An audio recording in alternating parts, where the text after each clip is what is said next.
नमस्कार, मॅक्स महाराष्ट्रमध्ये आपलं स्वागत आहे. मी आहे किरण सोनावणे आणि पत्रकार दिनाच्या निमित्तानं एकूणच पत्रकारितेचं ऑडिट आपण करतो आहोत आणि या ऑडिटच्या निमित्तानं पत्रकारितेत असणाऱ्या वेगवेगळ्या क्षेत्रातील लोकांकडून आपण बोलत असतो. त्या संदर्भात त्यांचे असणारे विचार, वेगवेगळ्या पद्धतीचे पत्रकारितेचे पैलू हे जाणून घेण्याचा आपण काम करत असतो. यावेळी मात्र आता मी ज्यांच्याशी बोलणार आहे त्यांच्याशी मला मराठीत बोलता येणार नाही. याचं कारण असं, मला घेऊन जाणार आहे थेट साता समुद्रापलीकडे स्वीडनमध्ये घेऊन जाणार आहे आणि स्वीडनमधून आंतरराष्ट्रीय घडामोडींचं वृत्तांकन करणाऱ्या नलिनी नायर आपल्या सोबत असणार आहे. नलिनी नायर जी, स्वागत है आपका मैक्स महाराष्ट्र में. Thank you Kiran. 2 करेक्शंस फटाफट। एक, मेरा नाम मालिनी है और दूसरा मैं स्वीडन नहीं नेदरलँड्स में हूँ। हा, सॉरी, त्यांनी आपलं सांगितलं की ते नेदरलँडमध्ये सध्या आहेत. मला माहिती जी मिळाली होती माझ्या मित्रांकडनं की त्या स्वीडनमध्ये आहेत, पण त्यांनी त्यांचं दुरुस्ती केलेली आहे आणि त्यांचं नाव जे आहे ते मालिनी नायर आहे. आंतरराष्ट्रीय घडामोडींच्या संदर्भात ते पत्रकारिता करत असतात. त्या संदर्भात नेदरलँड आणि इकडनं संपूर्ण भारतीय आणि वेगवेगळ्या प्रकारच्या जगातल्या घडामोडींसमोर त्या लक्ष ठेवून असतात. त्या संदर्भात वृत्तांकन करत असतात. मालिनी, स्वागत है आपका मैक्स महाराष्ट्र में. Thank you Kiran, very happy to be here. Malini ji, यानी बात शुरू करने से पहले मैं जानना चाहूंगा कि आपके पत्रकारिता का सफर किस तरह से रहा, किस तरह से आप पत्रकारिता में आई और अभी इस मुकाम पे पहुंच रही है, तो उसमें क्या काम करती है, किस तरह का आपका काम रहता है, ताकि ये जानने के लिए हमारे जो प्रेक्षक है, श्रोता है, वो ज्यादा उत्सुक रहेंगे कि आप यानी किस तरह का काम करती है, पत्रकारिता कहाँ से कैसे शुरुआत की. शुरुआत हुई 1996 से, जब मैंने जर्नलिज्म ऑनर्स का कोर्स शुरू किया था। तो उसके साथ ही मैंने फर्स्ट ईयर में ही आई स्टार्टेड वर्किंग रिसर्च में काम करना शुरू किया। एंड मेरा उससे पहले मैं रेडियो कर रही थी, बट मैं उसे जर्नलिज्म नहीं कहूंगी। वो मैं 2 प्रोग्राम्स करती थी हफ्ते के, जिनसे पैसे बनते थे थोड़े बहुत। बट उसके बाद मैंने रिसर्च में शुरू किया एज एन इंटर्न विद आपकी अदालत में, जब मनोज रघुवंशी ने ज्वाइन किया रजत जी के जाने के बाद। तो उनकी टीम में हम थे और उनके साथ वो जो 2-4 उनके और प्रोग्राम्स थे, उनके लिए हम पूरा रिसर्च की टीम थे, हम लोग 4-5 लोग। वहां से मैंने शुरू किया। बट आपकी अदालत का रिसर्च करते करते हम लोग जी के स्टूडियो जाते थे। तो वहां पर कुछ सीनियर्स ने मुझे स्पॉट किया एंड मुझे कहा कि तुम यहाँ इंटर्नशिप अप्लाई क्यों नहीं करती। एंड वहां से आई थिंक मेरी जर्नी शुरू हो गई, विदाउट रियलाइजिंग कि मैं सोच रही थी ग्रेजुएशन के बाद सब कुछ शुरू होगा, लेकिन मेरा ग्रेजुएशन के साथ साथ ही सब शुरू हो गया। वहां पर मैंने इन्वेस्टिगेटिव प्रोग्राम्स पे काम किया है राजू संथानम जी के साथ, जिन्होंने स्टेट्समैन में पहले काम किया था and is a very very very respected journalist हमारे टाइम के, जो इन्वेस्टिगेटिव काम बहुत अच्छा करते थे। उनकी टीम में मैंने इन्वेस्टिगेटिव प्रोग्राम पे काम किया। फिर मैंने centre stage, which was a political panel discussion, Alok Verma ji उनके साथ काम किया। एक वुमेन्स डॉक्यूमेंट्री प्रोग्राम था जिसको जया जेटली जी एंकर करती थी। I was part of that team, जहां हम लोग अपनी अपनी स्टोरीज करके लाते थे। वहां से फिर नेशन वाइड जब एनडीटीवी ने शुरू किया और सैटेलाइट्स लगने शुरू हुए, तो live discussion started happening with every bureau. तो जी ने भी डिसाइड किया कि हम लोग सारे देश में ब्यूरोज खोलते हैं। तो तब मैं केरला का ब्यूरो संभालने के लिए सिलेक्ट हुई थी और वहां से मैंने 99 में जनरल इलेक्शंस कवर किए। जी के बाद मेरा सफर रहा आगे, करण थापर के साथ थोड़े वक्त मैंने काम किया। वहां से मुझे ऑफर आया आगे से, यूटीवी का एक CNN के साथ टाई अप हुआ था, जिसमें वो एक प्रोग्राम कर रहे थे विच वाज .com बूम चल रहा था उस टाइम, 2000 अर्ली 2000s में। तो एक IT और बिजनेस का प्रोग्राम था, वहां पर मैं कॉरेस्पॉन्डेंट सिलेक्ट हुई to work for that programme. उसके बाद मैं थोड़े टाइम के लिए कॉर्पोरेट में शिफ्ट हुई, बट मैंने कॉलम्स लिखे फिर भी साइट पे। थोड़े वक्त के लिए कॉर्पोरेट के बाद मैंने अपना बिजनेस भी किया इंडिया में, और फिर मैं इंडिया से जब बाहर निकली तो फिर मैंने कॉलम्स लिखने शुरू किए, विच वाज इजियर। अब फुल सर्कल वापस आ गई हूँ पिछले 2-3 साल से। मैंने अपनी यहाँ की एक न्यूज एजेंसी खोल ली है, जिसके द्वारा हम लोग इंटरनेशनल न्यूज जो है for various news channels and media houses including in India, उनके लिए काम करते हैं। तो अभी रिसेंट मैंने मोदी जी जब आए थे फ्रांस, उनकी कवरेज की थी। उसके बाद यहाँ पर अभी राहुल जी आए थे, राहुल गांधी, सितंबर में, उनकी भी कवरेज हमने भेजी थी India. So yeah that's been my journey. And yes, मैं 2 साल से 2.5 साल से आई थिंक सकाल के लिए कॉलम्स लिखती हूँ। So that's my journey so far. क्या बात है, क्या बात है, क्या बात है। तो यहाँ पे जैसे आपने अपनी ये जो सारा सफर पत्रकारिता का बताया मालिनी जी, तो आप एक यानी अभी जर्नलिज्म का पैनोरामिक व्यूज जो है वो देख पा रही है। तो उसको लेकर मैं पहला सवाल आपसे पूछना चाहूंगा कि अभी यानी दुनिया के स्तर पर या इंटरनेशनल लेवल के ऊपर देखा जाए तो हर साल एक सर्वे होता है, और वो सर्वे रिपोर्ट्स विदाउट बॉर्डर्स नाम का, रिपोर्टर्स विदाउट बॉर्डर नाम की जो संस्था है वो करती रहती है। तो आए दिन पिछले 6-7 साल से जो सर्वे आ रहा है, तो दिन ब दिन भारत के जर्नलिज्म का जो स्तर है वो दिन ब दिन गिरता जा रहा है। अरे पिछले साल देखा जाए तो 150 नंबर था 180 कंट्री में, उसके पहले देखा जाए तो 140 था, और अभी जो सर्वे आया है रिसेंटली 2023 का, उसमें भारत का नंबर जो है 161 180 कंट्रीज में है। तो ये जो गिरता स्तर है उसके बारे में आप क्या कहोगे कि जर्नलिज्म का जो स्तर जो है क्यों गिर रहा है, क्या कारण है इसकी? एक तो बहुत सिंपल, जो शायद सबको मालूम भी है, लेकिन इसे बोलने में हर्ज नहीं है। जब मीडिया को कंट्रोल किया जाता है, तब बायस्ड न्यूज बाहर आती है, which is not what news is suppose to be. And India में इस वक्त जो पॉलिटिकल एस्टेब्लिशमेंट है हमारी, उनका जो दबाव है, जो उनका प्रेशर रहता है, उसका एक बहुत बड़ा योगदान है इसमें कि हम लोग इंडिया को इतने नीचे नंबर पे देख पा रहे हैं।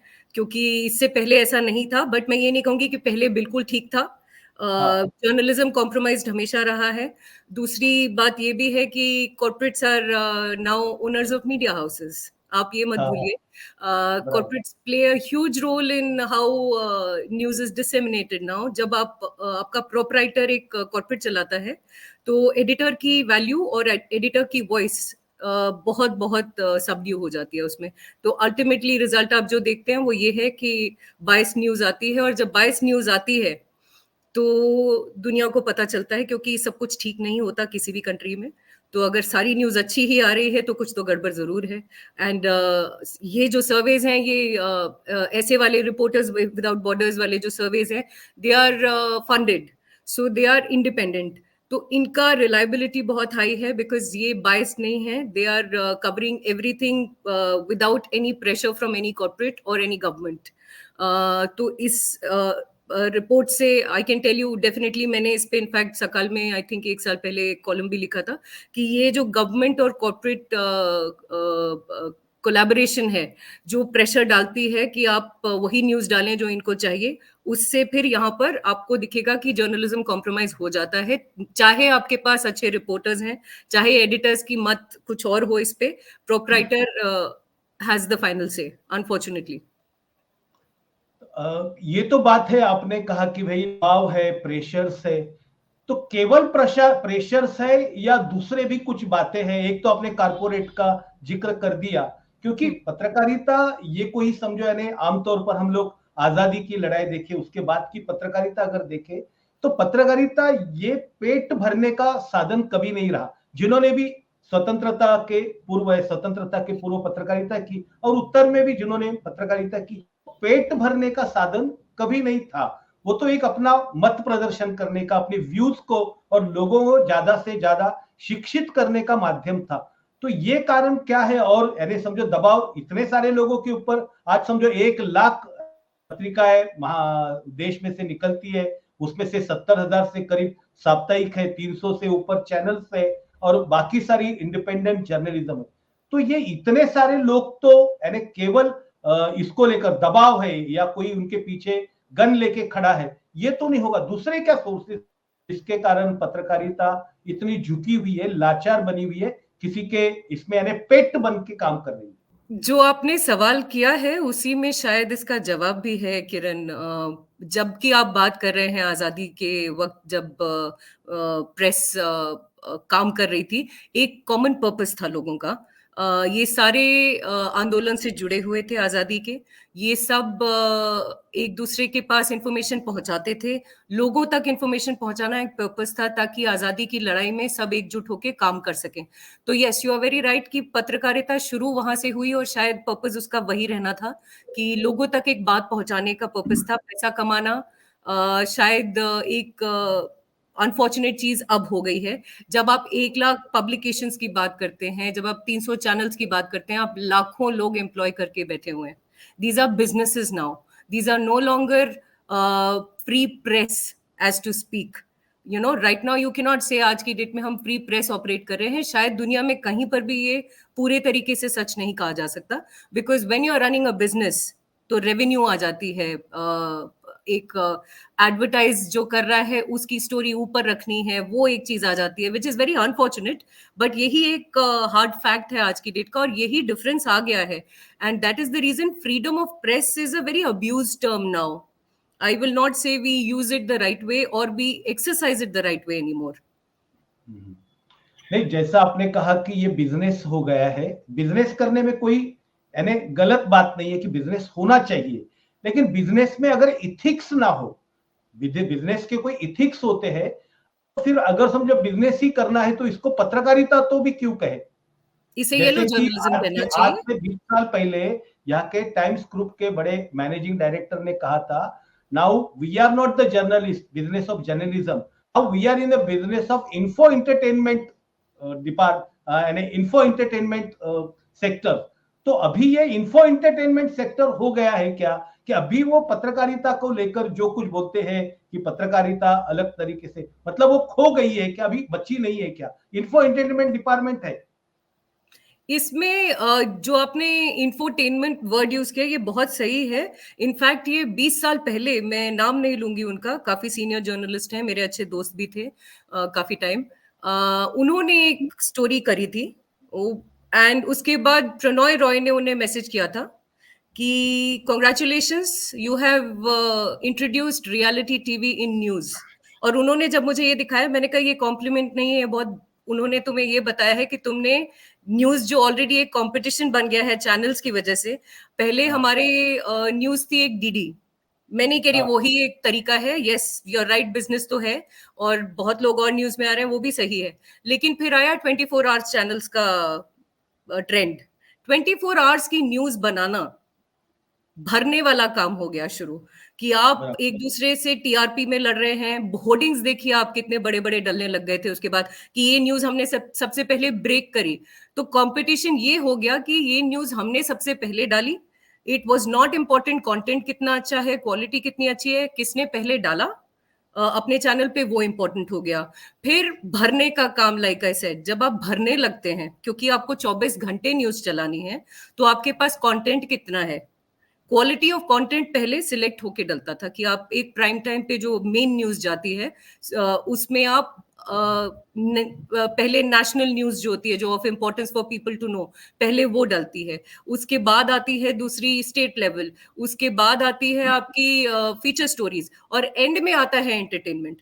लेकिन अब हमने शुरू कर दिया मसाला पहले डालना, क्योंकि competition. Hmm. At the end of the day, जब लोग मुझे कहते हैं कंज्यूमर को ये चाहिए, तो कंज्यूमर को पहले डीडी भी चलता था, हाँ। कंज्यूमर को पहले रेडियो भी चलता था। आप कंज्यूमर को जो खिलाएंगे वो खाता रहेगा। और at the end of the day, आज की डेट में हम मैं तो 20 साल पहले की बात कर रही हूँ, अब हमारे पास सोशल मीडिया आ गया है। सोशल हम्म। मीडिया ने पॉकेट में न्यूज डाल दी है, सबके सबके मोबाइल पे न्यूज है। आज की डेट में जब यहां पहुंच गई है चीज, crisper news is important, but पहले किसने डाला वो अभी सेकंड वो हो गया है, कि हमने सोशल मीडिया पे पहले डाला।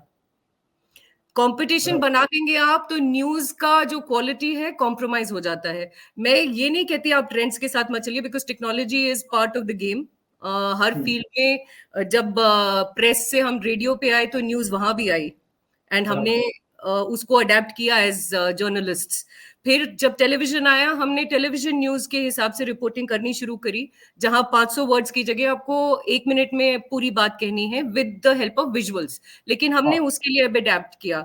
सोशल मीडिया के लिए सेम चीज हुई है। अडेप्टेशन इज इम्पोर्टेंट, बट जो आपने बात कही कि ये गेम यहाँ नहीं जाना चाहिए था, यहाँ जाएगा, कैसे कंट्रोल करना है उसके ऊपर एक बात जो है, जो काफी जगहों पे प्रैक्टिस हो रही है इस वक्त, बट छोटे छोटे लेवल्स पे, is starting independent media houses. वो कैसे किया जाए? जैसे आप कह रहे हैं reporters without borders, reporters without borders funding पे चलते हैं।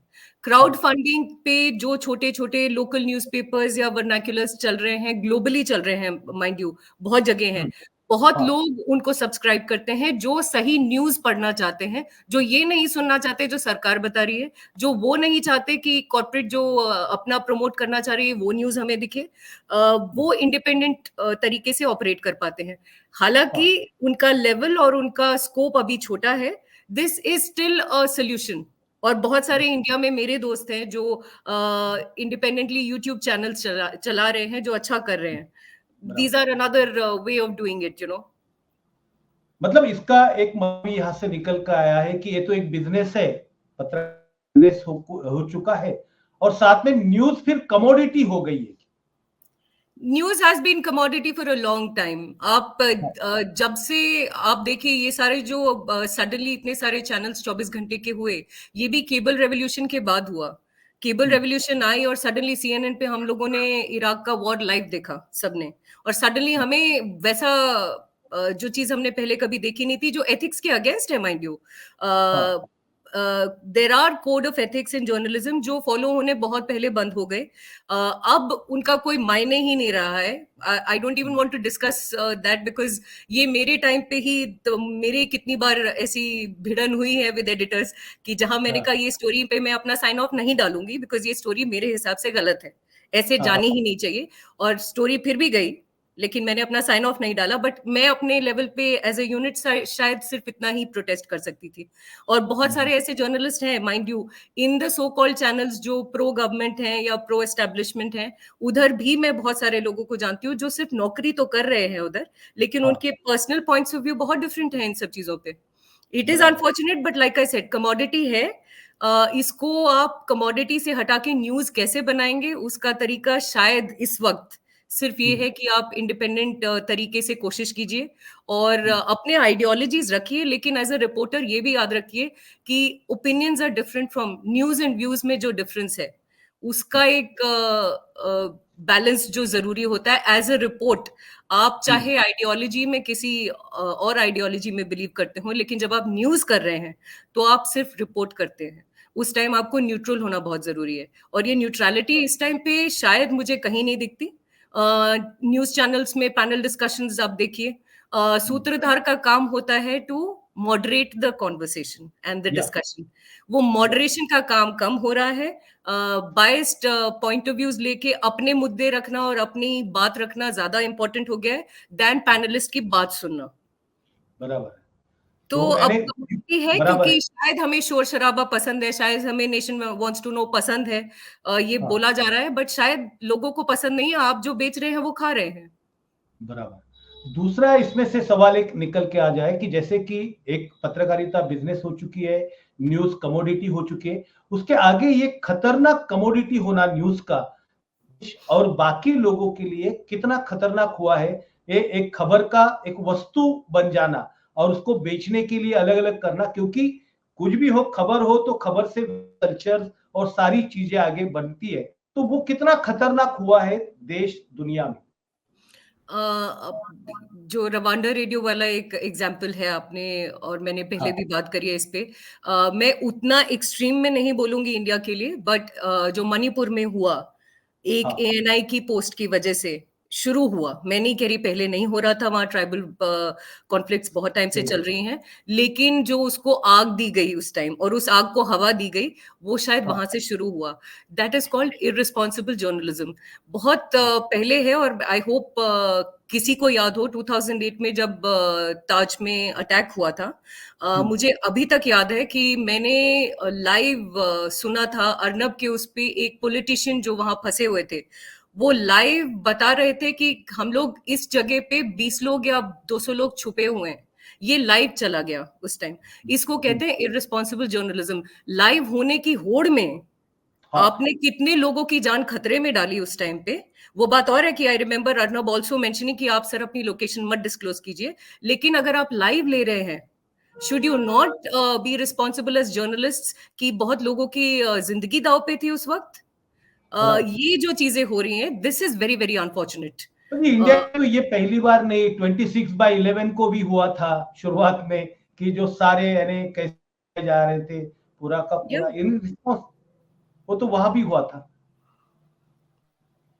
और वही मैं कह रही हूँ, शायद वो जो एक रिस्पॉन्सिबिलिटी एज ए जर्नलिस्ट होती है, जो कोड ऑफ एथिक्स में हमें पढ़ाई गई थी, उस पे अमल नहीं हो रहा है। क्योंकि लाइक आई सेड, छोटा सा एक जो मेरे टाइम का एग्जाम्पल था वो यही था कि जब 24 आवर्स की न्यूज होती है, तो आप सही ढंग से पत्रकार बने से ज्यादा इंपॉर्टेंट होता है आप दिन की कितनी स्टोरीज करके ला पा रहे हैं, विच यूज बराबर। To take a toll as a reporter. कभी कभी आप 3-3, 4-4 स्टोरीज के लिए जा रहे हैं दिन में। आप वापस आते हैं, अपनी स्टोरी रिपोर्ट करते हैं, वॉइस ओवर करते हैं, एडिट करवाते हैं, भागते हैं वापस। उसमें quality of my work also suffers. लेकिन उस time quantity became king, quality पे कॉम्प्रोमाइज हो गया। आज की डेट में अब वो दूसरे लेवल पे चला गया, बिकॉज अब आपको सोशल मीडिया पे भी फटाफट डालना है। तो आपको न्यूज हो रही है, उसके साथ साथ आपको इंफॉर्मेशन पास करनी है। Yes, technology is allowed us to do it, लेकिन उसके साथ the measures that you need to take, जो आपको कायदे रखने होते हैं एथिक्स के, वो उसका वक्त ही नहीं है आपके पास। उस असेसमेंट के लिए अगर रिपोर्टर ने ऑन ग्राउंड खुद असेसमेंट करके सही ढंग से नहीं रिपोर्ट किया, तो क्या जा रहा है लाइव, आप उस पर कंट्रोल ही नहीं कर सकते। और like I said, reality TV आज की डेट में जिंदाबाद है। News बराबर। has become a reality TV session now. People don't watch news for. I remember, and हमारी फैमिली में ही एक बुजुर्ग हैं, बड़े सीनियर, बहुत पढ़े लिखे। उन्होंने एक बार, हमारी डिस्कशन हो रही थी, तो मैंने कहा आप, ही सेज मुझे अर्नब का, एंड मैं अर्नब का नाम ले रही हूँ, I am sorry, he was a great journalist, NDTV में मुझे बहुत पसंद भी थे, but I don't know what happened. उनका नाम लेके उन्होंने कहा मुझे बहुत पसंद है क्योंकि वो शोर शराबा खूब होता है। हाँ हाँ, न्यूज मसाला का लगाकर खबर को ये मसाला पेश सीएम करना में। होगा। हाँ, तो बराबर। फिर हम रियलिटी टीवी देख रहे हैं या न्यूज देख रहे हैं, उसमें फर्क बंद हो गया है। एज अ बराबर। Consumer I have started thinking यही ठीक है। बराबर। डेली सोप का जो मजा अगर न्यूज में आ रहा है, तो डेली सोप क्यों देखे, ये देखे।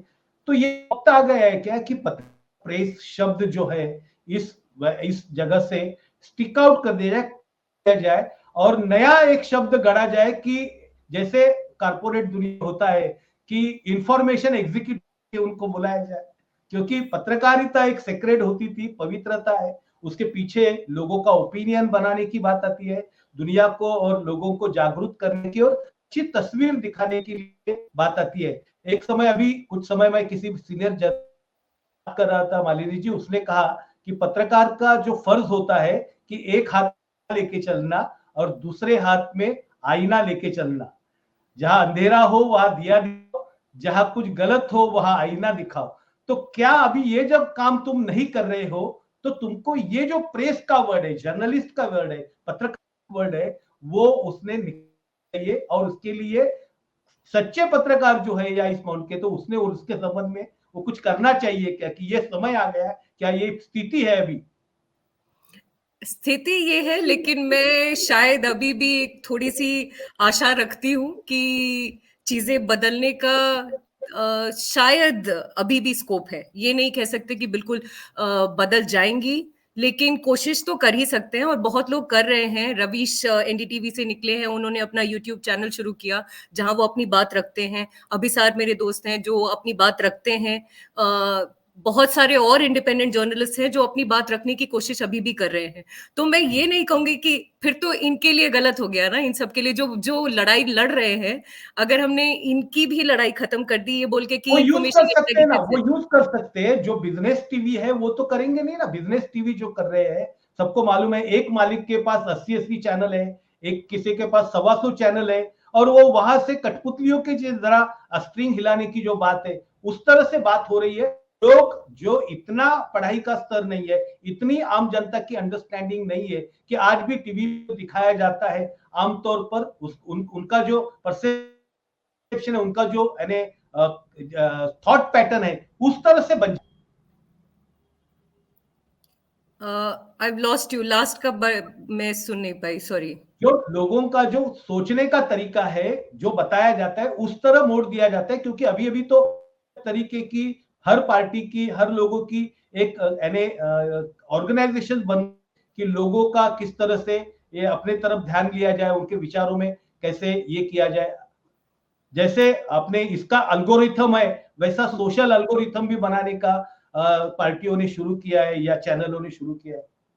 वो तो देखिए अभी लाइक आई सेड, जैसे जैसे पेनिट्रेशन बढ़ती है किसी भी टेक्नोलॉजी की, लाइक आई सेड अब न्यूज़ भी पॉकेट में घूमती है। जैसे हमारे पहले सिर्फ फोन एक जरिया था बात करने का, अब हमारे पास न्यूज़ से लेकर एंटरटेनमेंट सब कुछ अभी हमें अपने फोन पे मिल जाता है।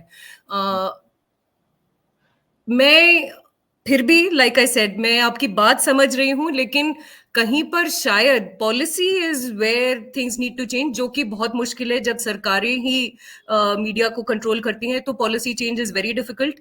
लेकिन taking that away from the corporates, कि न्यूज का जो एक स्तर है वो बढ़ाने के लिए आपको ऐसे बड़े कॉर्पोरेट्स को एक रेगुलेशन होना चाहिए। जैसे ईयू में अभी काफी बात हो रही थी, अभी अब आई थिंक 2 महीना पहले ही सेशंस हो रहे थे कि फ्रीडम ऑफ प्रेस को कैसे और बढ़ावा दिया जाए, क्योंकि यहाँ पर भी काफी इंडिया जैसा बुरा हाल नहीं है और बहुत सारी और कंट्री जैसा बुरा हाल नहीं है, लेकिन फ्रीडम ऑफ प्रेस सब जगह कॉम्प्रोमाइज हो रही है। तो उस पे ईयू पे बहुत चर्चा हुई, मेंबर्स सैट डाउन, एंड वहां पर काफी सारे ऐसे डिसीजन लिए गए जहां कॉर्पोरेट्स को इन्वॉल्वमेंट, चाहे वो हाँ, फंड कर रहे हैं किसी मीडिया हाउस को, चाहे वो ओन कर रहे हैं, उस पे कितनी रोक डाली जाए, उस पे बात हो रही थी कि how do we control that. Because जैसे जैसे आप किसी इंस्टीट्यूट को कॉम्प्रोमाइज करते हैं बिकॉज ऑफ फंडिंग, वैसे वैसे वो कॉम्प्रोमाइज से न्यूज का स्तर गिरता जाएगा। एंड यहाँ पर उस पे काम हो रहा है, बट ईयू में बहुत सारी कंट्रीज एक साथ जुड़ के काम करने की कोशिश करती हैं। इंडिया में we need to bring in that, but अगर सेंट्रल लेवल पे नहीं हुआ तो ये हाँ, वैसे नहीं आएगा जैसे आप right. सोच रहे हैं, वैसे it's very difficult to bring आज की डेट में। मतलब फ्रीडम ऑफ प्रेस जो है वो ग्लोबल लेवल का इश्यू हो चुका है, किधर कम बिल्कुल, है किधर ज्यादा है, इस तरह से। यस।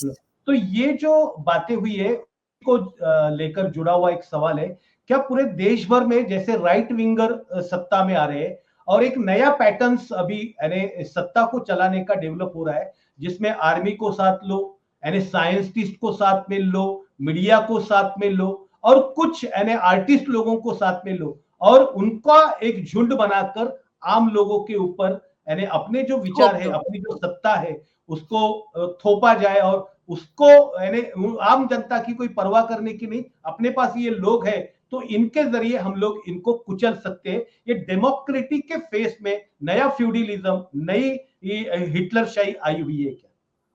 मैं एक बहुत अग्रेसिव चीज बोलने वाली हूँ जो शायद बहुत लोग बोलते हैं, मैं नॉर्मली इतना अग्रेसिवली बोलती नहीं, बट इंडिया इस वक्त एक ऑटोक्रेटिक डेमोक्रेसी की तरफ बढ़ चुकी है। प्रॉब्लम हाँ, वहां से शुरू हो रही है। And you are very right, जो आपने बोला है उसमें बिल्कुल ये बात सामने भी आ रही है।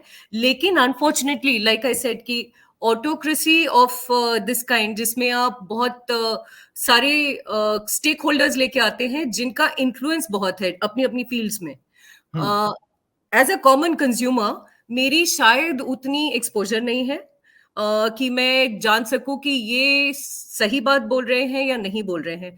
एक हम्म, टाइम आता है एज अ कंज्यूमर, ना तो मेरे पास वक्त है इतना, मुझे अपने रोजमर्रा की जिंदगी भी देखनी है, मुझे घर भी चलाना है।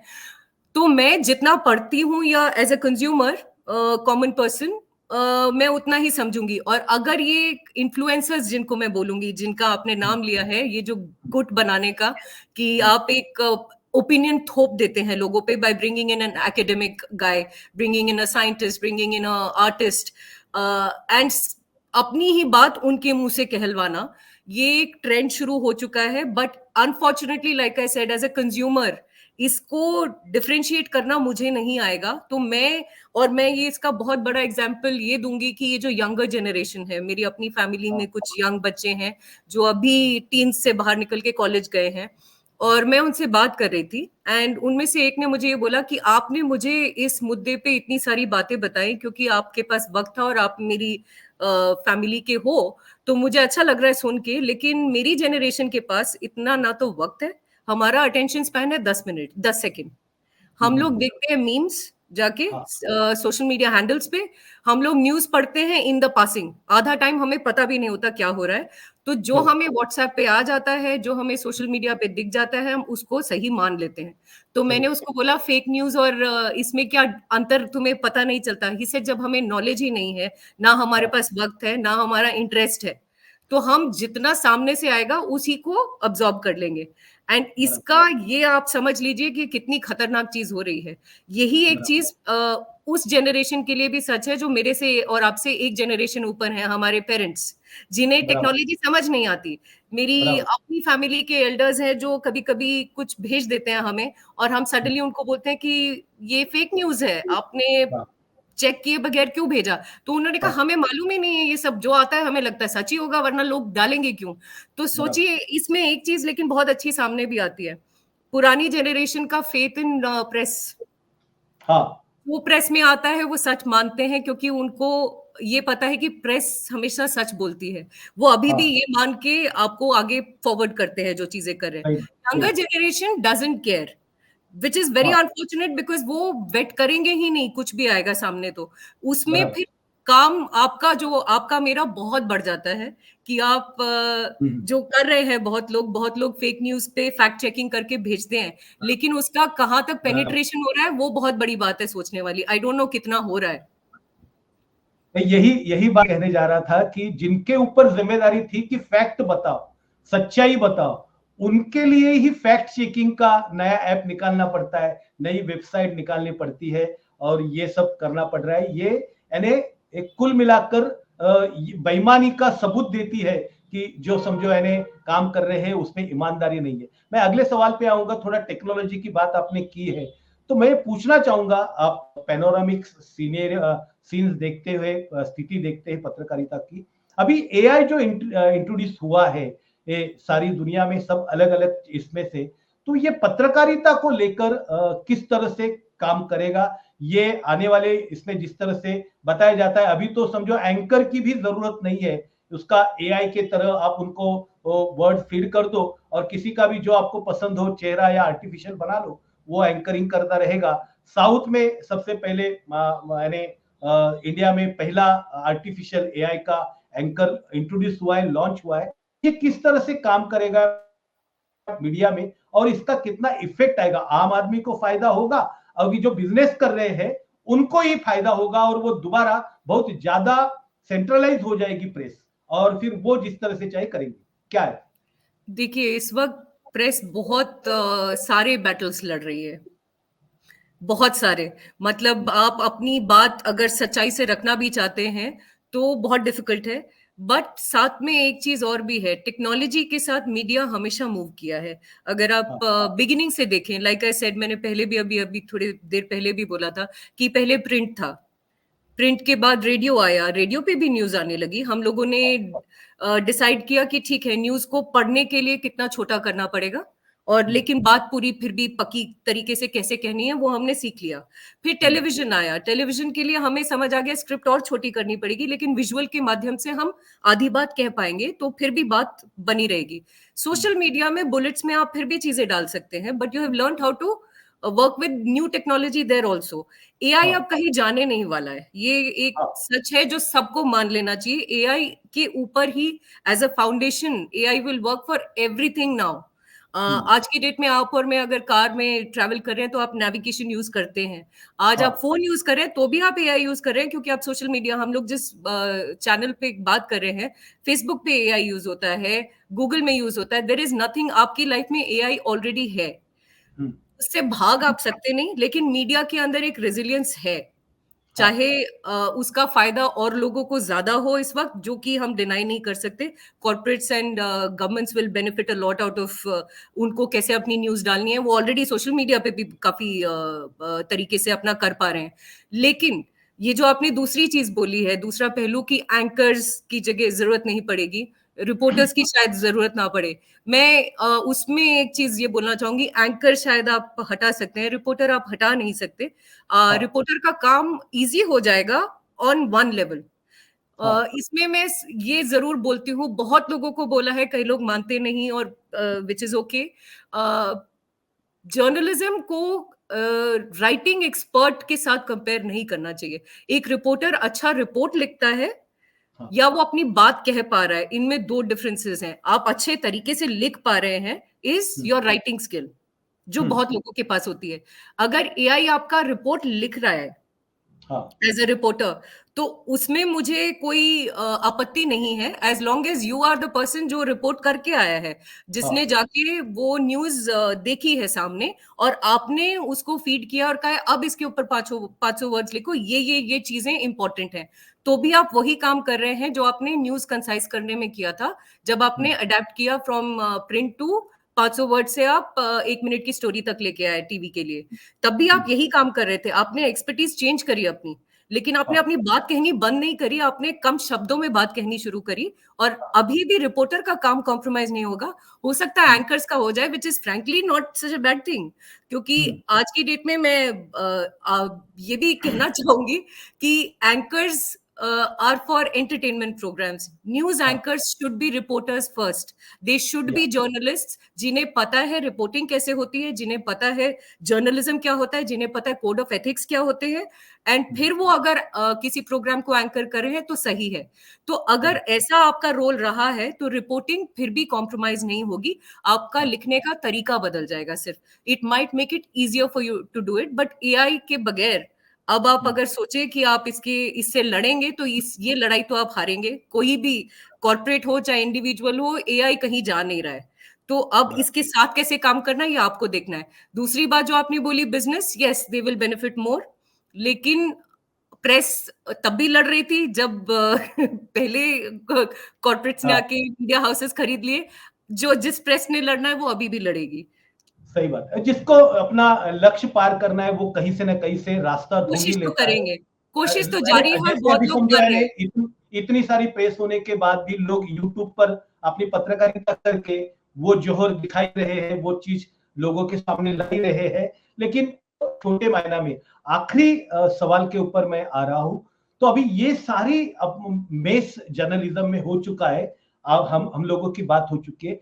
इसमें से बाहर निकलने के जो रास्ते हैं वो कौन कौन से रास्ते हो सकते हैं समय में, अगर समझो जर्नलिज्म को बचाना है? क्योंकि journalism is the opinion maker, लोगों की ख्यालात को बनाता है, और दुनिया को अगर अच्छा बनाना है तो लोगों में अच्छे ख्यालात जाने, उनके थॉट पैटर्न में होना जरूरी है।